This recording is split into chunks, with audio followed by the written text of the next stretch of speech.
This program is made possible in part by Nebraskans for Public Television.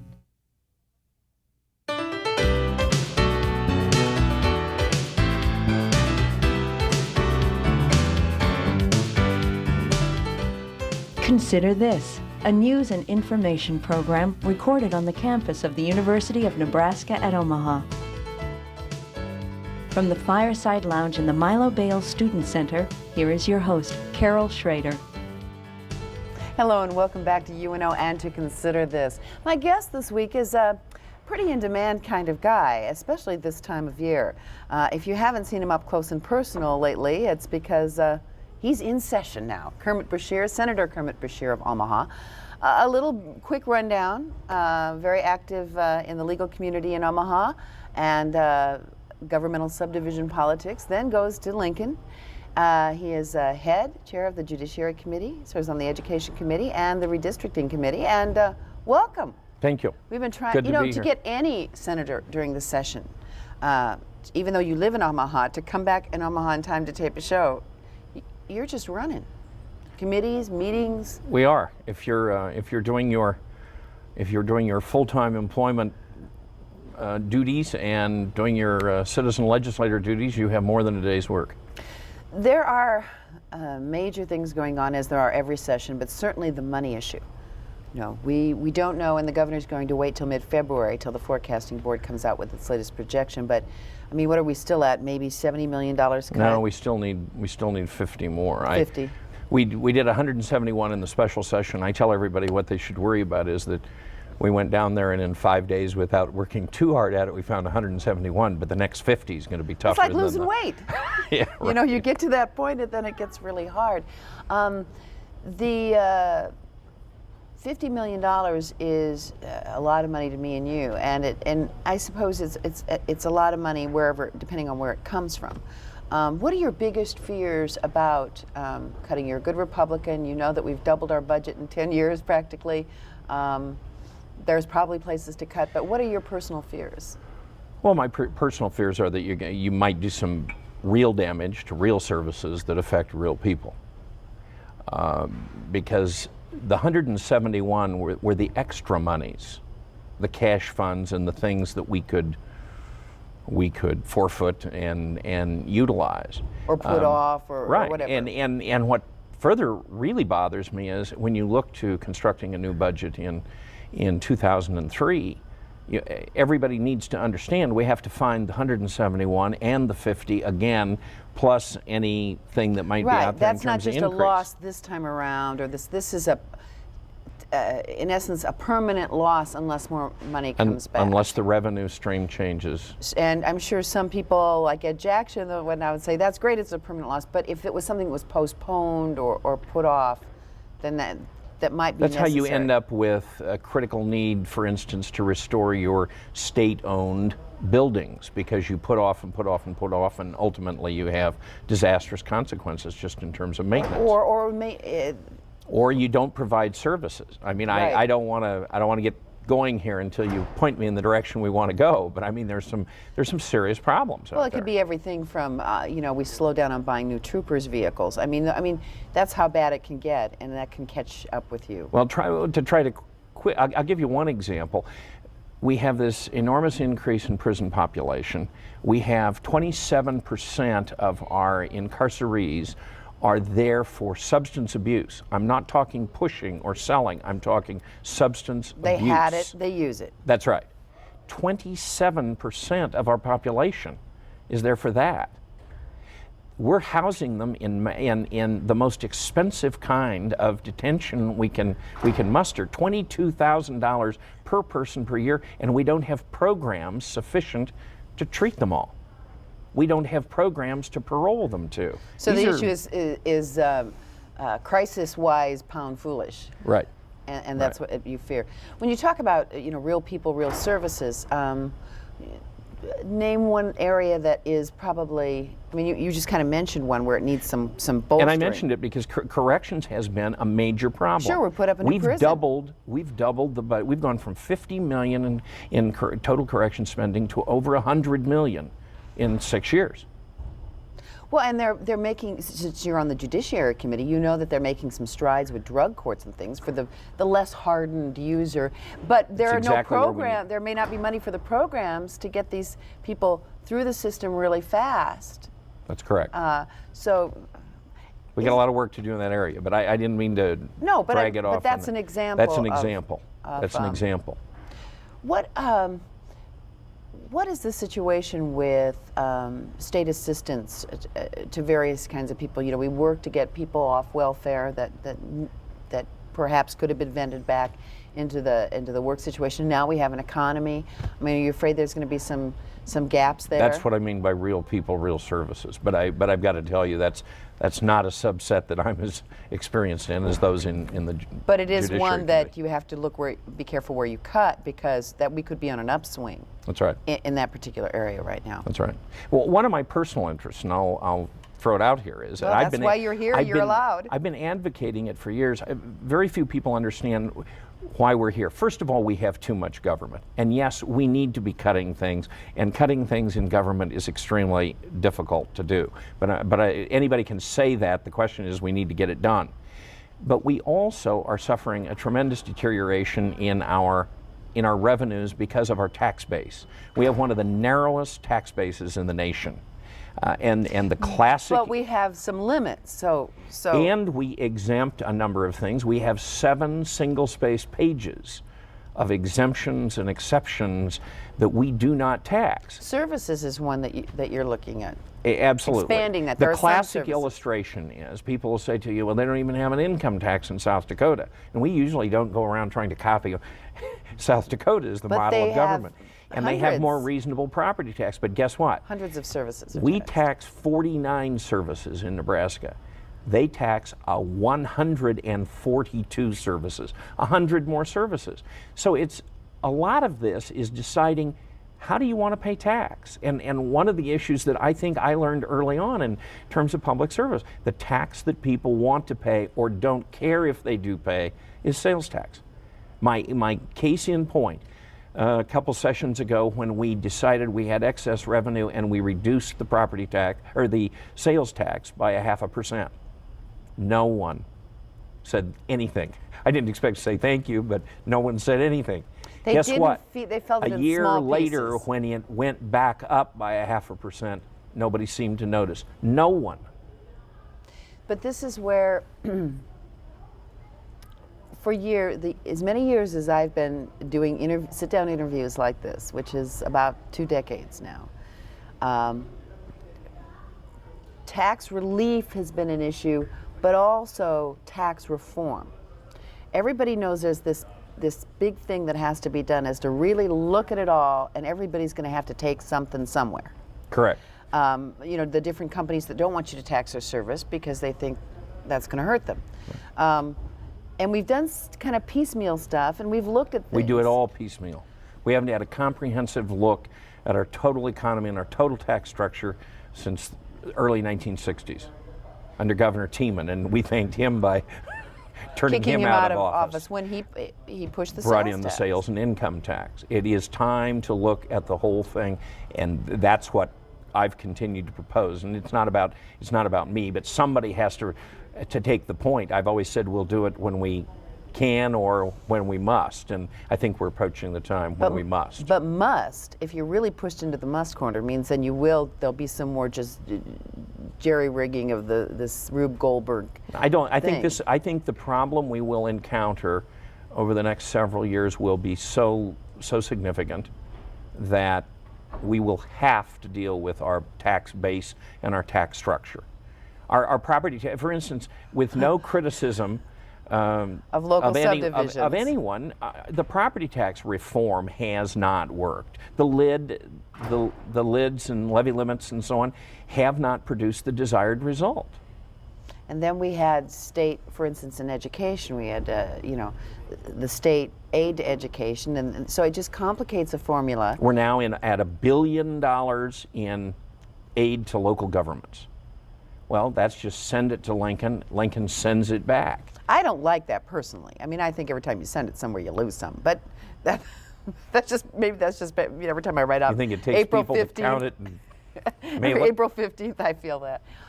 But do you think there's any hope of getting some sort of mandate? Because we get caught embroiled in other subjects every year, some of which we'll talk about. Yes, I do think. I do think that people are beginning to believe that we need to adjust our structure. Yeah, you know, the controversial illustration, but one that I use because people can relate to it. I understand people in Nebraska probably don't want to pay a sales tax on food, but they should understand that in 38 states they do. And that's a $150 million a year item. Will that be another Ernie Chambers filibuster? We'll get to that subject. I suspect that Senator Chambers would filibuster well, and that. he but worked that's very an hard illustration. to remove that. I can give you other, I can give you, there's some funny illustrations there, but we just give it away. If you give it away $6-7 million here, $6-7 million there, $8 million here, pretty soon, as somebody might say, it's real adult money. So you're going to be looking at short term with budget cuts this now, session. and then you're going to be pushing. Is there a bunch of you? I mean, I know senators don't come in bunches. My mother would not like if I said a bunch of senators. But is there a cadre, a group of you that maybe say are going to stay on this dime and try to? Yes, there has been from the beginning. You can count 15 to 20 to 25 senators who are open to this, and I'm not saying the others aren't. It's just in the political process sometimes we need the impetus of need or have to in order to get it done. I think the time is right. There will be good substantive debate and discussion that will allow the people to become informed and to be brought along. I hope that's the case. That's the one thing that I think. I mean, if there's the political will to get that wheel in motion, to really look at that, is there also the political will to really involve the people in the state of Nebraska? I mean, not that we don't trust you, but just to kind of get them on board. No, well, that's what the process is about. I mean, I'm hearing all this about we don't want to have debate. I kind of disagree with some of that. I think we need a lot more debate. I don't think there's as much debate in the unicameral today as there was when I was a boy sitting in the gallery observing it. That's been a long time ago, too. We need debate. People need to be brought along. They can only be informed by that. You know, a 30-second soundbite doesn't explain everything. And what I'm hoping is that through that process, people will come to understand that, first of all, we've allowed a few politicians to demonize the word tax shift. And I appreciate the governor recently saying shift is not a four-letter word. And we ought to get over that kind of simplistic mentality, and we ought to understand that sometimes when you restructure, if that's a shift, fine. I'll use an illustration that relates to me. If you decide not to tax legal services, that costs, in general revenue, that costs $17 million a year.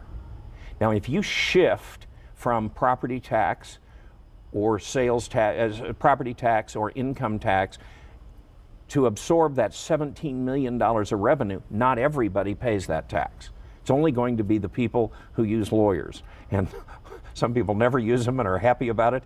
Some use them as seldom as possible. So, and that's one exception. That would be one exception example. if there were the 100 when you compare us to, say, South Dakota. Right. Let's use another one. If you're going to forego $8 million a year in revenue because you don't tax jet aircraft fuel, do you have a jet?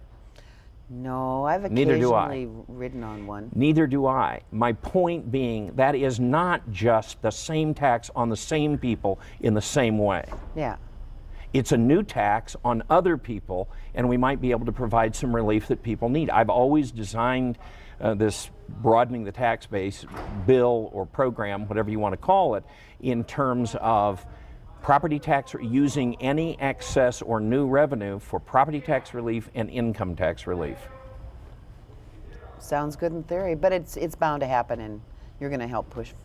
I'm going to continue to push the idea because I think Nebraska needs to do it. That's where the economy is growing, and that's where the other states are getting their revenue. You know, Services is the expanding sector manufacturing, of our economy. agriculture in relation are going down, which are big ones. Tourism, we're holding our own, but services are certainly We up always all hold over our the own in country. tourism, even though we don't budget anything. It's an accident of location. Everybody has to go across Nebraska. Drive through or fly over. over anyway. One of the things that you're very involved in this session, there are two bills, as I understand it, that would involve changing the method of execution in the state, from the electric chair, which has some oncoming constitutional issues, and maybe even like we can't do it anymore, and replacing it with lethal injection. This is many people would say this is a no-brainer. This is an easy way. Maybe I don't like the idea, but if this is going to be foisted upon us by the Supreme Court, then we'll do it. But the issue is not quite that simple. There are two levels to the issue. If you're just talking about converting from electrocution to lethal injection, in the abstract, the votes are there. But beneath the surface, this is all about whether we will or won't have capital punishment. Because if we have only electrocution, at the point in time when the anticipated ruling by the United States Supreme Court is made that electrocution is cruel and unusual and therefore not constitutional, then we will have nothing. And those that are against the death penalty hope for that window of opportunity. They want that window of opportunity. Anybody who opposes the death penalty for whatever reason is not now in Nebraska. It's one of those situations where we may be too little and too late. The states that went to lethal injection a long time ago. We hung on and hung on. Now there are only two states, Alabama and Nebraska. So when the decision comes, it's those two states. And it will come. I think it will come. I think most legal scholars say it's going to come.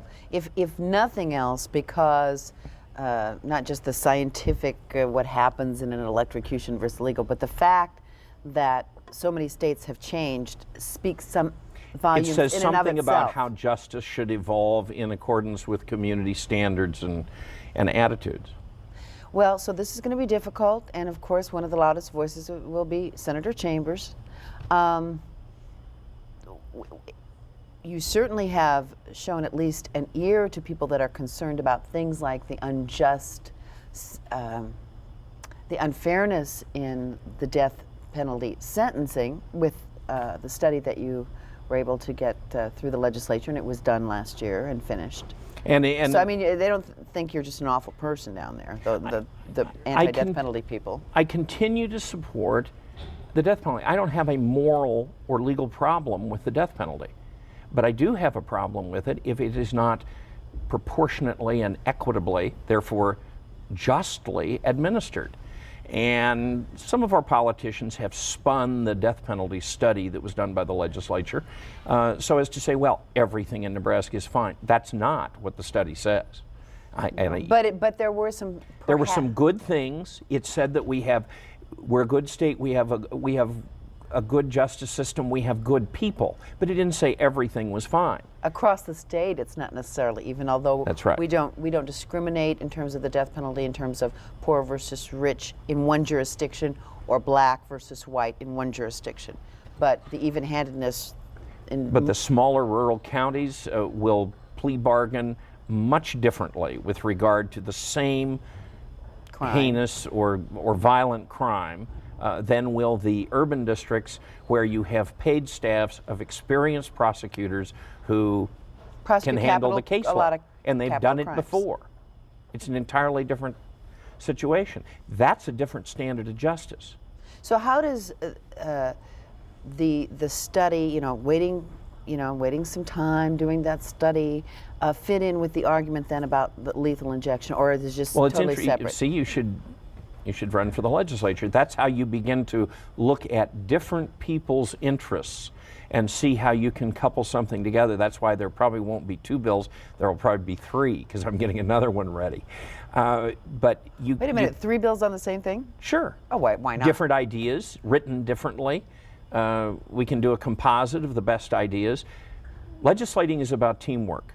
And I think a lethal injection bill, if you're going to debate it, it ought to also deal with issues like we might want to narrow the application of the death penalty to specifically horrific or heinous crimes in order that we don't have the disproportionality and the disparity across the state in prosecution. Aha, so I'm with you now. I'm going to say, well, lethal injection is lethal injection, but you're saying taking If you're going to look at one aspect of the death penalty, look at a number of aspects of the death so penalty. if you're saying, I believe in the death penalty and I want to change it, but I do want to incorporate as much fairness It has to be as we fair. can in the law. Our in the system law. is about fairness. And I think that's one of the things we saw. I thought it was just fascinating to see what happened, what public opinion was after the 9/11 situation, when people understood that we might use a different methodology for adjudicating what's right and wrong with regard to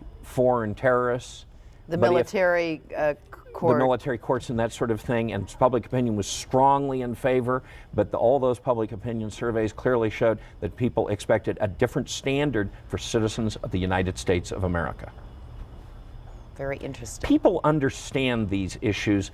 We don't often anymore engage them in a sufficiently substantive dialogue so that we know they understand the issue.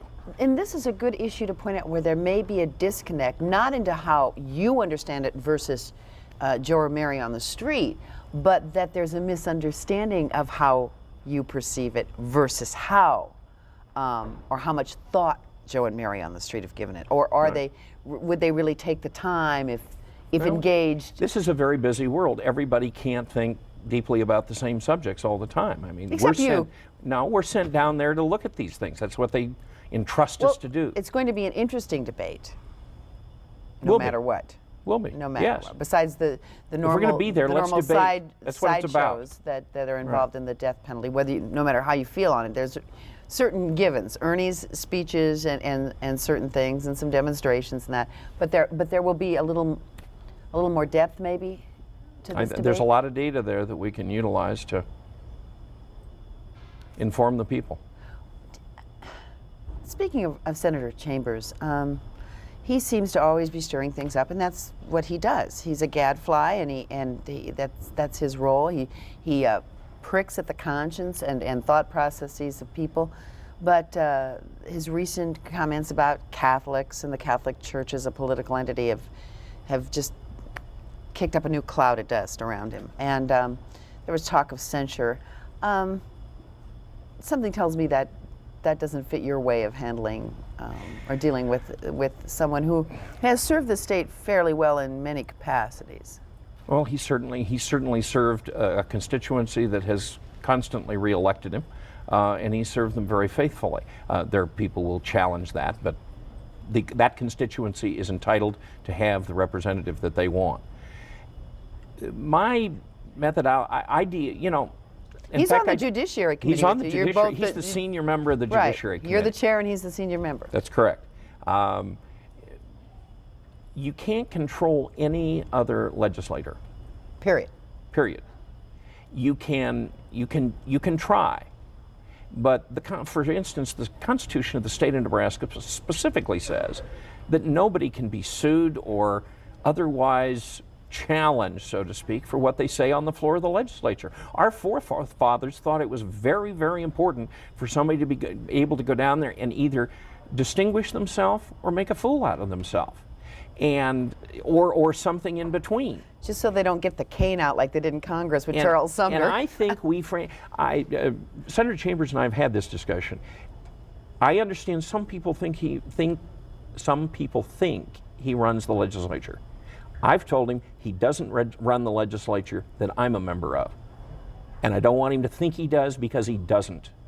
And I think it is a disservice to the people of the state of Nebraska for people to act like he does. When there is the will in the body, when 25 people or 30 people on a gubernatorial veto or 33 people on cloture have the will, they can run that body, and they can run right over Senator Chambers or any other person. So who's being hoodwinked by this? The people of the state that believe that he runs it, or the members of the legislature, the majority who are? I think there are a few members of the body that occasionally are tempted to use Senator Chambers as an excuse for what they aren't able to get done. I think the people are being not well served in being allowed to believe that that's some sort of the whole problem. Get the votes, run the legislature. That's how it works. And it doesn't make any difference who's talking. They can be shut off or anything else. What's going to be another buzz issue? It's a little hard for me to tell. I don't pay really close attention to the legislature this early in the session. We know the money situation. We know that the well, the early agenda indicates that we're going to take up fetal tissue research again.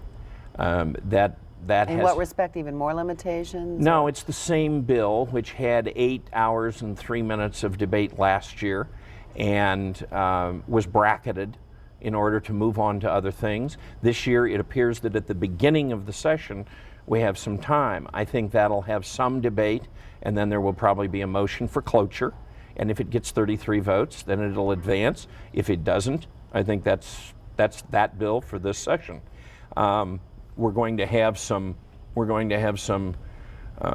controversial legislation relating to pork production and those kinds of things. Oh, the big hog lots or whatever. We're going to have infant homicide early on. There's an example of Senator Chambers has indicated he's opposed. That's fine. That's his right. Infant homicide. Is this is moving into the fetus realm? Yes. Okay. Yes. Neonatal. Pre-birth, yes, whatever. Prenatal. So I think that'll be another. Should be an interesting debate. What may suffer debate. from just the time and the budget and all? What might fall well, by the budget wayside? won't suffer. No, as you know, no, but suffer from all done. the attention that it needs. What might fall by the wayside? We have just a few more seconds. Something that you're interested in that might just not get through? You know, the art of legislating is trying to make sure that the things you're interested in don't suffer. Okay, so what you'll be interested in, we'll get through. them in such a way that they get there. But we will obviously not be able to deal with all the subjects.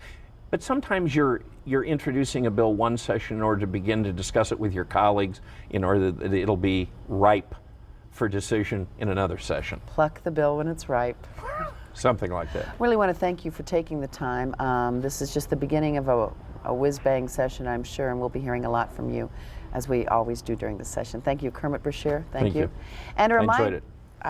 Same here. It's been many years since we've sat down and had a tete-a-tete on tape, as they say.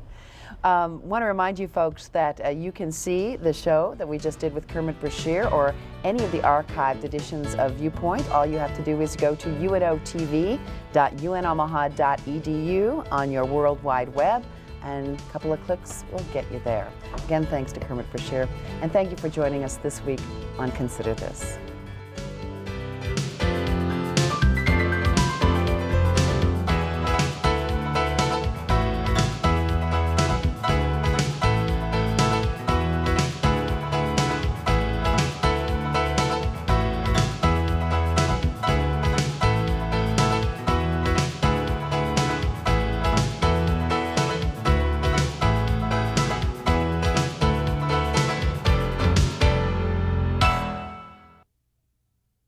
This program is made possible in part by Nebraskans for Public Television.